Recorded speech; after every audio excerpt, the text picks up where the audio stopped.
ana bulche mootummaa biyya kana guddisa jedhu gadi ba'ee filateera sagalee isaa kennee mootummaan amma carraa argatee aangoon amma isa harka gale kunis immoo marsaa amma waggaa 5 dhufu kanatti gochinni gochuu qabu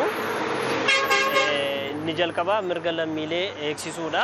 Mirga lammiilee eegsisuu keessatti namni mirga bilisaan ba'ee galee socho'uu qabaachuudha qaba.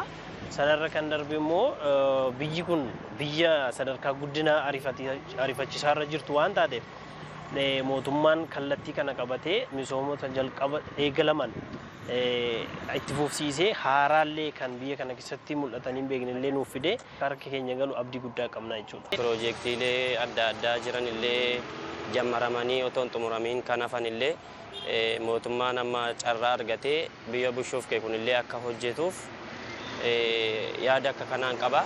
Karaa dargaggootaatiin waan hojjetamuu qabu hojjennee waan eegamuu qabullee eegnee mootummaa kana tumsinee jiraachuudhaaf akkanatti ni yaadan qaban. Haalli hojii bara kanaa hundumtuu hallageenyi bara kanaa baay'ee samaadha. Mootummaan keenyas immoo haala gaariitiin hojii baay'ee hojjechaa jiru. Piroojeektii baay'eetu hojjetame. Daandomtillee wanta argillee baadiyyaas baay'ee hundumtuu hojjetameera. Misoomni baay'ee hojjetameera. Baay'eedas namadha.